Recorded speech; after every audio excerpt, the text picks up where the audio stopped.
नमस्कार दोस्तों। आज के इस वीडियो में हम एक बहुत इम्पॉर्टेंट इनिशिएटिव की बात करेंगे। करंट अफेयर्स की बात हो या किसी अन्य चीज़ की, एक बहुत इंपॉर्टेंट रोल प्ले करेगा ये साइंस एंड टेक्नोलॉजी में भी। वन नेशन वन सब्सक्रिप्शन एक बहुत महत्वाकांक्षी पहल सरकार इसको बता रही है। जानना बहुत ज़रूरी था और करंट अफेयर्स में भी 1 जनवरी को ही इसको लॉन्च किया गया है। तो मतलब एक तीर से 2 से 3 निशान कर दिए, आप लोगों को भी काफ़ी आसानी होगी इससे। चलिए जान लेते हैं वन नेशन वन सब्सक्रिप्शन के बारे में, इसके परिचय से। भारत सरकार द्वारा शुरू की गई वन नेशन वन सब्सक्रिप्शन योजना नवीनतम विद्वानों के शोध लेखों और अकादमिक पत्रिकाओं तक राष्ट्रव्यापी पहुंच प्रदान करने के लिए डिज़ाइन की गई एक अभूतपूर्व पहल है। देखिए, इस पहल का उद्देश्य है कि उच्च गुणवत्ता वाली शैक्षणिक सामग्री तक किफ़ायती और देशव्यापी पहुंच प्रदान करके वैज्ञानिक अनुसंधान और नवाचार को बढ़ावा देना। इसके नाम से क्लियर है, पूरे राष्ट्र में एक राष्ट्रव्यापी एक ही सब्सक्रिप्शन हो। और किस क्षेत्र के लिए? अकादमिक क्षेत्र के लिए, पत्रिकाओं, है ना, अकादमिक जो पत्रिकाएं हैं, जो लेख हैं, वो पहुंच सके स्टूडेंट्स तक, वो भी किफ़ायती दरों पर। वन नेशन वन सब्सक्रिप्शन के माध्यम से विश्वविद्यालयों, कॉलेजों और अनुसंधान संगठनों में छात्रों, शिक्षकों और शोधकर्ताओं को विभिन्न क्षेत्रों में नवाचार को बढ़ावा देने वाले मूल्यवान संसाधनों तक निर्बाध पहुंच की संभावना है। जाहिर तौर पर देखिए, अलग अलग ओपिनियंस हैं इसमें, मगर एक नेशन में एक सब्सक्रिप्शन है और ऑफिशियली गवर्नमेंट का है, तो कहीं ना कहीं एक अच्छी बात भी इसको एक तर्क में बताई जा रही है। इस योजना को वर्ष 2025 से 2027 के लिए 6000 करोड़ के महत्वपूर्ण आवंटन के साथ मंजूरी दी गई है। 3 साल का ये पूरा प्लान है। 1 जनवरी 2025 को इसको लॉन्च किया गया और 6000 करोड़ का ये महत्वपूर्ण आवंटन रहेगा। ये निवेश वैश्विक स्तर पर अग्रणी STEM प्रकाशकों और डेटाबेस उत्पादकों के साथ राष्ट्रीय लाइसेंस की स्थापना को सक्षम करेगा, जिससे भारत के शैक्षणिक समुदाय के लिए नवीनतम शोध तक पहुंच जाहिर तौर पर आसान हो जाएगी। तो यहाँ पे ये भी बात है कि निवेश जो है वैश्विक स्तर पर जो है अग्रणी प्रकाशकों और डेटाबेस उत्पादकों के साथ में भी लाइसेंस की स्थापना को सक्षम कर देगा। इस योजना को एक एकीकृत पोर्टल के माध्यम से डिजिटल रूप से प्रबंधित किया जाएगा, जिससे सभी पात्र संस्थानों और शोधकर्ताओं के लिए सुव्यवस्थित पहुँच की अनुमति मिलेगी। ऐसा नहीं है कि सरकार स्वयं से ही सब कर लेगी, संभव भी नहीं है। तो अलग अलग संस्थान, अनुसंधान संगठन इसमें शामिल होंगे, इसमें जुड़ेंगे और एक ही पोर्टल के माध्यम से होगा। देखिए, अभी उतना ज़्यादा सही ढंग से नहीं है, मेरे अनुसार तो एक औपचारिक शुरुआत है।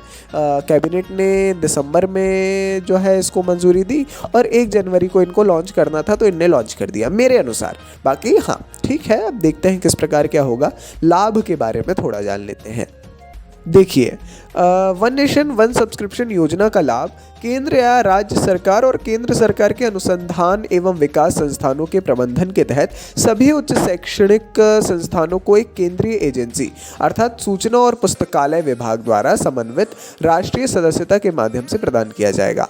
मतलब वन नेशन वन सब्सक्रिप्शन का जो लाभ है, ये सबसे पहले इसमें पंजीकृत किया जाएगा एक सरल भाषा में। जो अनुसंधान संगठन है, संस्थान है, शैक्षणिक संस्थान है, उनको, है ना, एक केंद्रीय एजेंसी, है ना, किसके द्वारा? सूचना और पुस्तकालय द्वारा समन्वित राष्ट्रीय सदस्यता के माध्यम से प्रदान किया जाएगा। और UGC विश्वविद्यालय अनुदान आयोग का एक स्वायत्त अंतर विश्वविद्यालय केंद्र जो है वो भी इसमें शामिल है।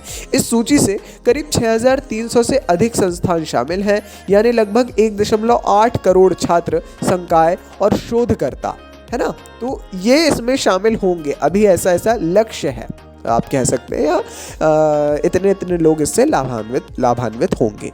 लक्ष्य की बात कर ही रहे हैं तो अब अच्छे से कर लेते हैं। देखिए, ये जो वन नेशन वन सब्सक्रिप्शन है, ये विकसित भारत है 2047 मतलब अमृतकाल में जो ये है, और राष्ट्रीय शिक्षा नीति 2020 और अनुसंधान नेशनल रिसर्च फाउंडेशन की आकांक्षाओं जैसे राष्ट्रीय लक्ष्यों के साथ संरेखित है ना। टियर 2 और टियर 3 शहरों में शोधकर्ताओं, शिक्षाविदों और छात्रों को विद्वान पत्रिकाएं उपलब्ध कराकर इस योजना का उद्देश्य डिजिटल विभाजन को पाटना अंतः विषय अनुसंधान को बढ़ावा देना और वैज्ञानिक और शैक्षणिक गतिविधियों में आगे बढ़ने के समान अवसरों के साथ ग्रामीण और शहरी क्षेत्रों को सशक्त बनाना है। कहीं ना कहीं ऑनलाइन मार्केट आज एजुकेशन की फील्ड में इतना ज़्यादा व्यापक हो गया है, इतना वृहद हो गया है कि क्या बताएं, जिससे स्टूडेंट्स को काफ़ी समस्या का सामना करना पड़ता है। इसका लक्ष्य है कि ग्रामीण और शहरी दोनों को एक समान मौके दिए जाएं और सशक्त हों। आगे बढ़ते हैं। अब एक बहुत इंपॉर्टेंट टॉपिक है, किसी भी टॉपिक के बारे में पढ़ें तो चुनौतियां या समस्याओं के बारे में पढ़ना तो अपने आप में ही काफ़ी ज़रूरी है। सबसे पहला है ओपन एक्सेस में बदलाव। 50% से अधिक शोध निशुल्क उपलब्ध होने के कारण जो हमारी ये स्कीम है ये पुराना हो सकता है। अब बहुत इंपॉर्टेंट है अपने आप में ये चीज़, सब्सक्रिप्शन की बात की जा रही है, परंतु कोई भी एक इंटेलिजेंट बच्चा यही सोचेगा कि भाई 50% से अधिक शोध तो निशुल्क उपलब्ध है ना, तो ये थोड़ा गड़बड़ होगा, है ना। जैसे अमेरिका को 2026 तक सभी सार्वजनिक रूप से वित्त पोषित अनुसंधान को स्वतंत्र रूप से पहुंच योग्य बनाने की आवश्यकता होगी, जिससे 2025 के बाद ये जो ONOS है ना, वन नेशन वन सब्सक्रिप्शन, इसके भविष्य के बारे में संदेह पैदा हो जाएगा। राष्ट्रव्यापी सदस्यता की सीमाएं, सदस्यता की बात है, जो संस्थान है वो इसमें किस प्रकार सदस्यता लेंगे, तो राष्ट्रव्यापी स्तर पर इसमें काफ़ी ज़्यादा समस्याओं का सामना करना पड़ सकता है ना। तो लोकप्रिय पत्रिकाओं को व्यक्ति प्राथमिकता दे सकता है, तो इससे जो है छोटे समुदायों तक पहुंच सीमित हो जाती है और अनुसंधान विविधता कम हो जाती है। साथ ही वाणिज्यिक प्रकाशक प्रभुत्व भी इसमें देखने को मिलेगा। ONOS जो है उच्च लाभ मार्जिन, मतलब 40% तक जो लाभ मार्जिन है उसको उच्च लाभ मार्जिन कहते हैं। इसके साथ पश्चिमी प्रकाशकों का समर्थन करने का जोखिम उठाता है, जिससे सार्वजनिक वित्त पोषित अनुसंधान कमजोर हो जाता है। काफ़ी इंपॉर्टेंट जानकारी है ये भी, इसके बारे में भी पढ़ना चाहिए हमें, है ना। तो वाणिज्यिक प्रकाशक प्रभुत्व भी एक बड़ी समस्या रहेगी। साथ ही डिजिटल सामग्री का संरक्षण, सामग्री संरक्षण के लिए प्रकाशकों पर निर्भर रहना जोखिम भरा है। देखिए, वास्तव में किसी भी प्रकाशक पर निर्भर रहना काफ़ी जोखिम भरा काम है। जैसा कि जापान इंस्टीट्यूट ऑफ हेटेरोसाइक्लिक्स केमिस्ट्री जो है ना, ये इसके द्वारा प्रकाशित पत्रिका हेटेरोसाइकिल के 2023 के बंद होने में देखा गया, इससे 13,000 लेख अप्राप्य रह गए, बंद हो गई। और वास्तव में जो लेख है 17,000, माफ़ कीजिएगा, 17,000 लेख जो है अप्राप्य रह गए, प्राप्त ही नहीं हो पाए। बड़ी समस्या है। तो इन सारी समस्याओं के बावजूद भी लॉन्च तो कर दिया गया है, बड़े स्तर पर कार्य चल रहा है, काफ़ी सारे लाभ भी हैं, है ना। तो पढ़िएगा इसके बारे में थोड़ा और। अभी बहुत सारी जानकारी तो उपलब्ध नहीं करा पाए हैं, मगर हाँ जल्दी ही करा देंगे और एक शॉर्ट वीडियो के माध्यम से भी जो है सूचित कर देंगे आप लोगों को। जैसा भी आप लोगों का फीडबैक हो इस वीडियो से रिलेटेड प्लीज़ कमेंट सेक्शन में दीजिएगा। अपन मिलेंगे अगले वीडियो में ऐसी ढेर सारी जानकारी के साथ में। सपोर्ट बनाए रखिए, जो भी फीडबैक हो प्लीज़ दीजिए। अच्छा लगा हो तो लाइक करिए, चैनल पर नए तो सब्सक्राइब करिए। मिलते हैं जल्दी ही नेक्स्ट वीडियो में। नमस्कार जी, डायनामिक कंपल्शन।